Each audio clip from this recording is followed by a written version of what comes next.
Now, seeing as you are in the location that you are, I'm guessing that disease pressure, particularly on the Pinot, is not really that much of a problem. We don't have it. We are very blessed. We are very blessed. We are the first one planting vineyard in that area. We had some wheat and other plantations in the past, but the area is very healthy. And also the fact that we are on top of this hill, we have a lot of wind. Yep. So even when we have episodes of rain almost through the year, because it rains a lot, we have average of 1,000, little bit more than 1,000 millimeters of rain per year. That allows you to do dry farming, but we have some years with 1,200, 1,300 millimeters. And because we have the drainage and because we have the wind, is very healthy. Which allows you to farm very, very sustainably. Yes. Super. Now, in a nod to Francisco's history with Cabernet Sauvignon, you also make a little parcel of Cabernet Sauvignon from elsewhere in Chile. Yes, that was the second stage of our project. I see. We wanted to do Chardonnay, Pinot, and Cabernet Sauvignon. So the first stage, we dedicated about 10 years to consolidate the project in the south, particularly in the vineyard, because we started from scratch. After those 10 years, so from 2010 to 2020, we fully dedicated to the farm. And in 2020, we launched commercially our Pinot and Chardonnay. So 10 years after we started the project, we just launched. So right after launching, we started thinking on the next stage. And the next stage was looking for the right place for Cabernet. And the place that we decided to go was Maule. That is a known area in Chile for producing wines. In fact, it's one of the largest appellations in Chile, but we went to the coastal side. And the coastal area in Chile are the oldest kind of soils that we have in Chile, more than 200 million years, and granitic soils. And speaking to many people, we came to places that we never imagined that we could find, that were, particularly the vineyard that we own now, is more than 100-year-old Pais, so mission grape, that was grafted with Cabernet Sauvignon 60 years ago. And that is totally, I would say, something very unique, and also something that we need to protect. So when we saw that, we saw the possibility of not only creating something very interesting in terms of a style of Cabernet, but also protecting an area, because the cost of the grape in the area is very low. So the people in the area cannot pay even for the harvest with what they get paid by the big companies. So we came there and we offered them 10 times the value that they were receiving, and they were happy to. They were happy to do the trial with us. But a year later, they came to us and they say, Carlos, this is very challenging, because if you are not here, then what is going to happen? We are not going to be able to finance this. And the property, the area is so beautiful that why we don't remove these old vines and we just sell the land for holiday homes. For real estate, And we say, no, you cannot do that, because this is a patrimony of Chile. This is a cultural patrimony of Chile. So talking to a specific person, he said to us, well, but how you want to manage it? Because I don't want that eventually you leave from here and I will have the same problem, but later on. So we decided to become friends and partners. So we bought half of the vineyard that was already grafted with Cabernet 60 years ago. And the other half of the vineyard was 100% Pais, is still 100% Pais, and we are helping him to graft that part of the property over to Cabernet.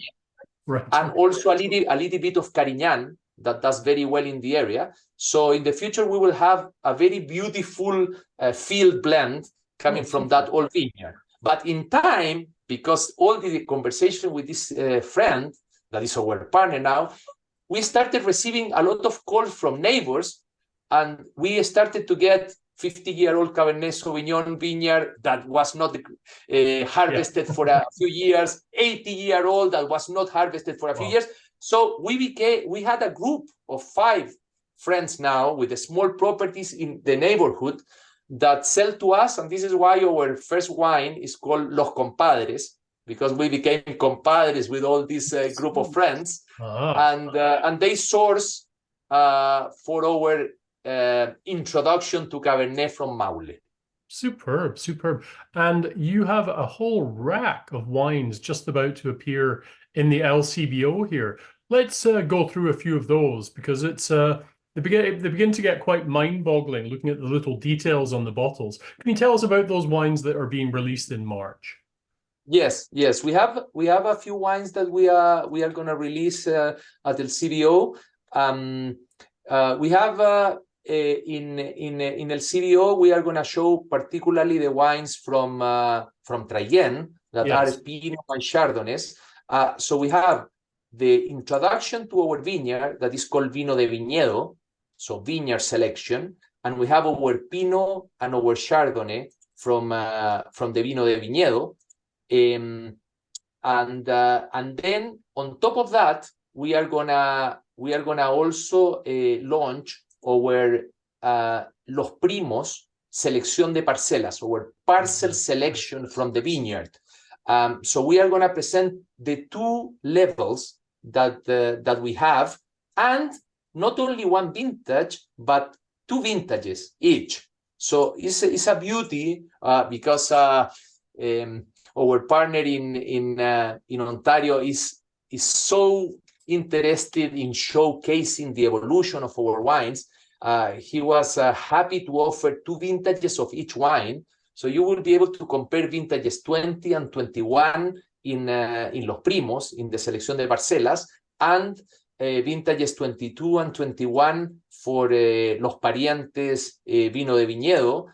So it's going to make a full story of the evolution of the vineyard that is turning 10 years, or turned 10 years last year in the vintage 23. Terrific. Now, the very fact that you want to show these vintages side by side speaks to the fact that vintage really does make a difference in this particular deal. Yes. Look, in South America, in general, we always talk about consistency in terms of vintages, that we don't have major diseases and that our climate is quite stable. So by difference with other appellations, we got more consistency, which is in a way true, but not 100%. And we have differences in terms of vintages, in terms of warmth of the vintages, in terms of length of the vintage, and in terms of rain in a particular vintage. In our case, because we are 100% dedicated to our vineyard, and also because we have drip irrigation, we don't have drip irrigation, we have dry farming, the influence of the rain, the influence of the climate is very notorious in every vintage, even though the plants are adapted to the soil, but they have different interaction depending on the weather, on the climate. So we wanted to show that to the consumers so they can see how the vineyard impacts in terms of the style of the wine. Even we harvest a bit earlier in warmer years and a bit later in cooler years, but it still has an influence in terms of the sweetness of the wine, in terms of the length of the wine, in terms of the acidity, and also another factor that we wanted to showcase by showing 3 different vintages, so 20, 21, and 22, is the evolution of the vineyard, because the age of the vineyard plays a very important role in our understanding of the vineyard, so how we interpret the vineyard, but also how the plants are adapting to the soil and how the plants are getting more concentrated, more settled. And this is something that I would love the people to be able to see. You know, we don't want to tell it. I want the people to taste that. So we have spoken a lot about the terroir, about the vineyard, the soil, and the grapes. We haven't spoken at all about the winemaking process. Yes. You yes. were inspired by the wines of Burgundy, and Francisco was inspired by the wines he made previously when it comes to the Cabernet Sauvignon. Tell me a little bit about the vinification of your wines. Yes. Look, in terms of our interaction with the grapes, we try to do minimal intervention in the grapes, and we are very gentle in the management of the grapes. We don't have a winery in the south. We have a winery in Santiago that is a few hours from the south. So what we do is we harvest during the day, and then we transport during the night. So when they arrive to the winery early in the morning in Santiago, they arrive in perfect shape because the night is cool, because the Pacific Ocean. So then the bunches are in perfect shape. So we select them carefully at the winery, and then we start a process that is minimal intervention. In case of Pinot, we do a bit of whole bunch. Right, I was about to ask. We have been very selective in the way of approaching. Maybe we were a bit shy at the beginning. Now we are doing a little bit more because we feel the tension and the grip that we get with the 15 to 20% whole bunch. Right.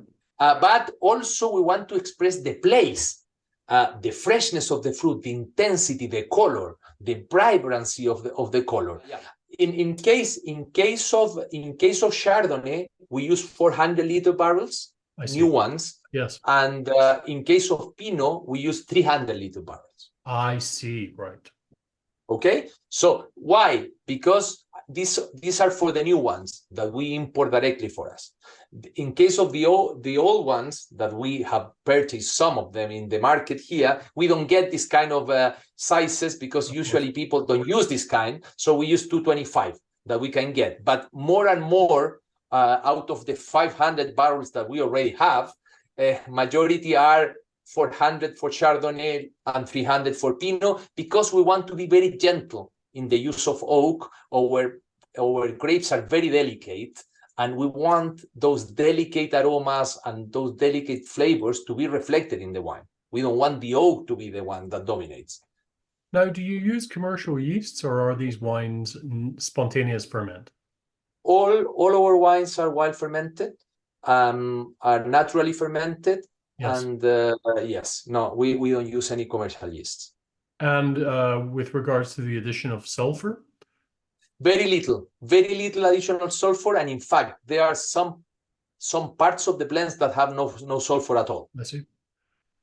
And where does most of your wine go to? Where are your most successful markets?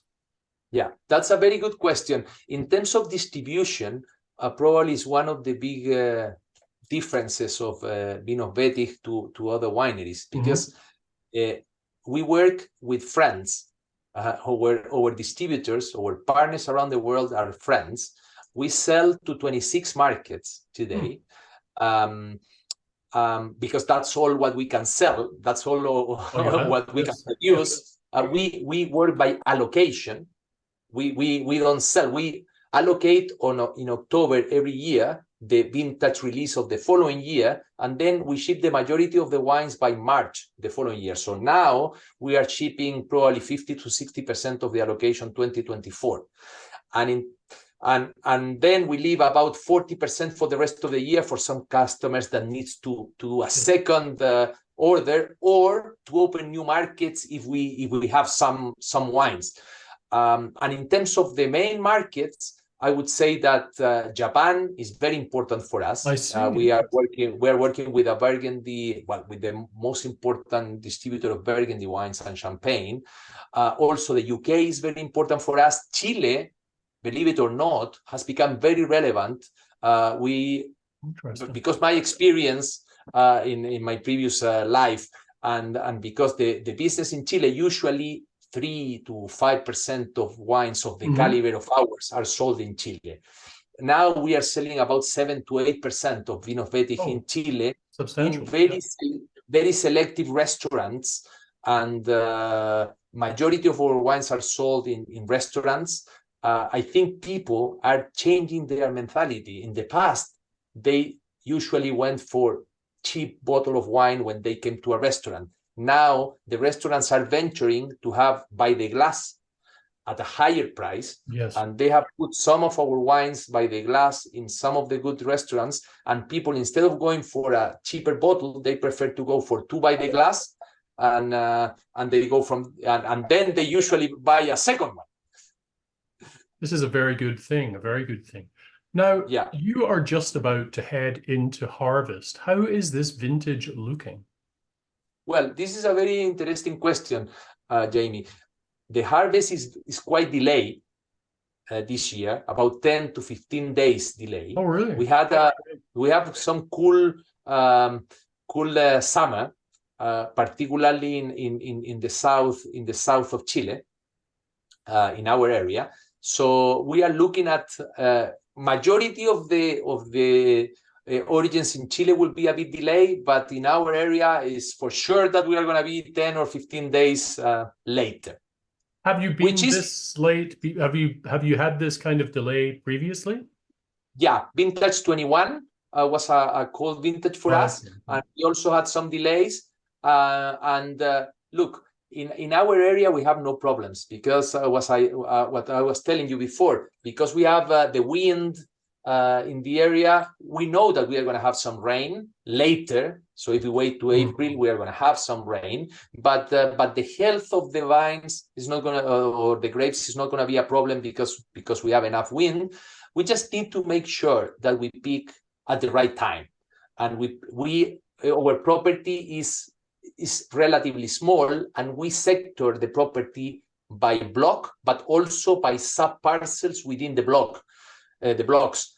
So for us, the critical thing is picking at the right time the sub blocks, because that's the essence of the wine. Our wine is made 90% or more from the vineyard. Yes. So we need to have high quality grapes if we want to keep or even increase our quality. That is our aim.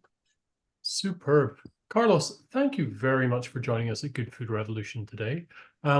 I really wish you all the best with the upcoming vintage, and hopefully we will see you over in Ontario at some point in the not too distant future, and we can share a glass of your wine together. Will be lovely. Jamie, thank you so much for the work that you do in promoting wineries from all over the world, and particularly a small project like us. It's a wonderful window for us, and we hope that we can also host you in Chile soon, so you can see our vineyards. Carlos, thank you very much. Take care for now, and bye. Big hugs to you. Take care. Superb. Thank you.